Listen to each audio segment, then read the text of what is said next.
गुलाम नबी आज़ाद साहब, वो सबसे मजबूत, सबसे जिताऊ उम्मीदवार हल्के की आवाज़ पे, जो हल्के से जो आवाज़ आएगी लोगों की सारी बातें सुनकर, सबसे मजबूत और सबसे जिताऊ जो उम्मीदवार, वो उम्मीदवार हल्के में देने का काम करेंगे। जहाँ तक मेरी बात है, मैं एक कांग्रेस पार्टी का कार्यकर्ता हूँ और ये मेरी कर्म भूमि है।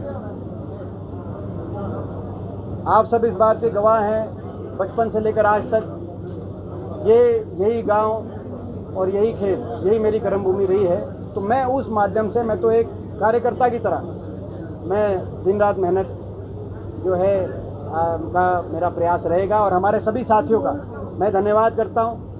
ये हमारे जो सभी साथी यहाँ पे पहुँचे हैं, सारे विधायकगण, आप देख सकते हैं, सारे पूरे जो हमारा पूरा इलाका है सर, उसमें एक विधानसभा सीट जब 75 पार की जब बात चल रही थी, जब 75 की पार की बात चल रही थी, आप लोगों ने नहीं चलाई, मगर कुछ आपके मालिकों ने चलाई, मीडिया के मालिकों ने।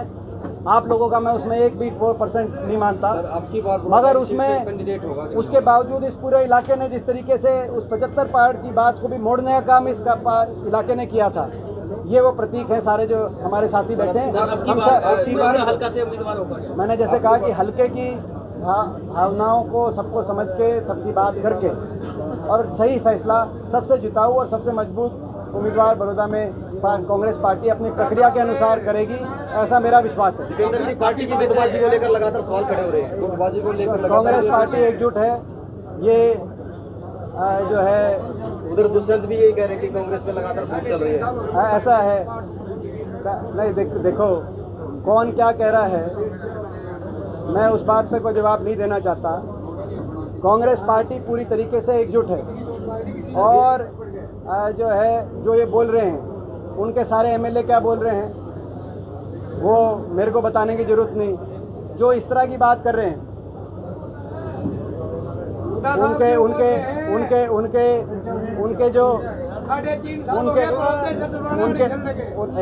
उनके जो सारे जो उनके बोल रहे हैं, दादा गौतम ने क्या कहा था उनके लिए कि उन्होंने यहाँ से बड़ौदा में लोकसभा चुनाव में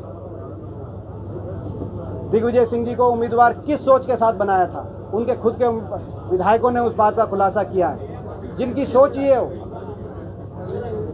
जिनकी सोच स्वयं जीतने की नहीं हो, मगर जिनकी सोच दूसरों को रोकने की हो, उनके कमेंट के बारे में मैं कुछ नहीं कहूँगा। सर, बीजेपी कह रही है विधायक दल की बैठक, बीजेपी कह रही है विधायक दल की बैठक में सभी विधायकों को एक साथ बिठा ला के दिखाए। कल राजभवन पे धरना है, कल है ना जी, अभी मैसेज आया नहीं, कल परसों में राजभवन पे धरना होगा। कांग्रेस पार्टी के 31 ही आपको दिखाई देंगे, कांग्रेस पार्टी के सारे विधायक। और मैं धन्यवाद करता हूँ इस बात का, जब राज्यसभा का चुनाव था, कांग्रेस को सीट जीतने के लिए 31 की आवश्यकता थी, 31 की। अगर एक भी विधायक, अगर आधा भी वो वोट भी डालने ना जाता, बीजेपी की डालने की जरूरत नहीं थी, तो भी उस सीट में गड़बड़ हो सकती थी।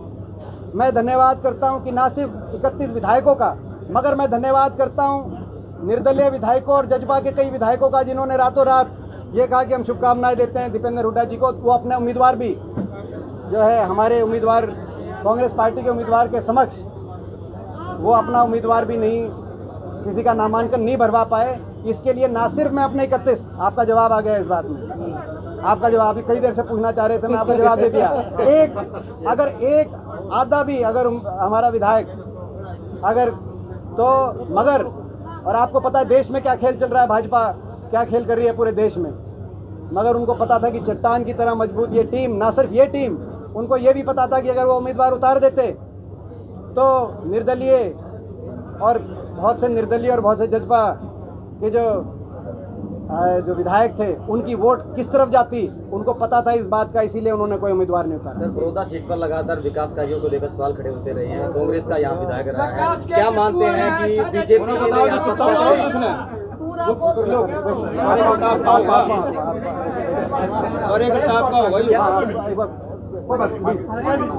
सर लगातार कांग्रेस का विधायक आ रहा है, लगातार बड़ौदा सीट पर कांग्रेस का विधायक रहा है, क्या मान ले बीजेपी द्वारा पक्षपात किया गया विकास कार्यों को लेकर? देखिए, मैंने जैसे कहा कि 6 साल तक मुख्यमंत्री जी और कोई मंत्री यहाँ पे नहीं आया। 6 साल तक पूरा मंत्रिमंडल नहीं आया बड़ौदा विधानसभा क्षेत्र में। इससे बड़ा क्या प्रमाण है इस बात का? कोई विकास कार्य, कोई एक प्रोजेक्ट 6 वर्ष तक बड़ौदा के अंदर, और पुराने विकास कार्य छोड़िए, मतलब नए विकास कार्य छोड़िए, पुराने भी जो हमारे समय के प्रस्तावित थे या मंजूर शुदा थे, मैं एक जिक्र उसका मैं आराम से अलग से ड्यूरिंग द कैंपेन एक चीज़ आएगी। मलिक साहब यहाँ बैठे हैं, जो पुराने, मतलब नए छोड़ो आप, पुराने हमारे शाम के जो प्रस्तावित थे, परली तरफ का बाईपास, पूरा बड़ौदा हल्के का फायदा मिलता उससे है। ऐसे ही जो है आपको पता है मुडलाना के अंदर ब्लॉक बनने की बात हो, तो पुराने टाइम के भी जो थे उनको भी विकास कार्यों को रोकने का काम किया। हाँ, मुडलाना के अंदर तहसील बनाने की जो हुड्डा साहब की घोषणा थी, वो भी आज तक 6 साल, मतलब मैं एक चीज़ का डिटेल में आपको एक बात बताएंगे, मगर पुराने टाइम के भी विकास कार्य 6 साल तक, तो क्या भेदभाव की बात। रेल कोच फैक्ट्री एक और बहुत बड़ा मुद्दा ये रह गया। ये एक बार तू दोबारा कर सवाल, सबसे ज़्यादा सवाल पूछ के सबसे पहले माइक स्विच ऑफ मत करो भाई।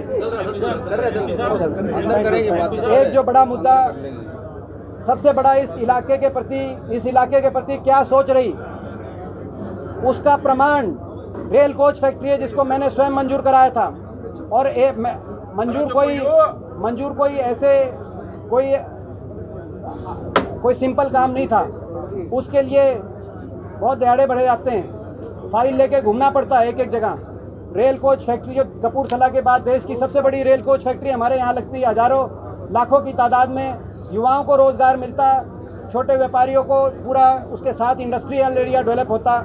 आज 6 साल वो बीत गए, वही रेल कोच फैक्ट्री सरकार बनी, तो rail coach factory same to same जो यहाँ मंजूर थी, पवन कुमार बंसल जी रेल मंत्री थे हमारे चंडीगढ़ से, उनके हाथ से दस्तखत होके कैबिनेट में, भारत सरकारी कैबिनेट में मंजूर, वो रेल कोच फैक्ट्री आपको पता है बनारस चली गई। उसके बाद जो अब लेके कह रहे हैं, वो तो एक वर्कशॉप है, वो वर्कशॉप की बात कर रहे हैं, जो गन्नौर में जो कहीं आने की बात आई, वर्कशॉप, मतलब आप समझ सकते हो, एक तो मारुति की फैक्ट्री और एक मारुति का वर्कशॉप। तो फैक्ट्री ले गए और कह रहे हैं कि भाई 6 साल दिखाई नहीं दिए, और कह रहे हैं 6 महीने में पूरी सरकार लगाएंगे।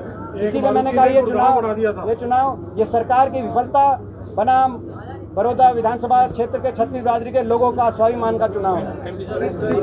भारतीय जनता पार्टी लगातार आरोप लगा रही है। अब जिसको भी अलग से जीना, जिंदल साहब।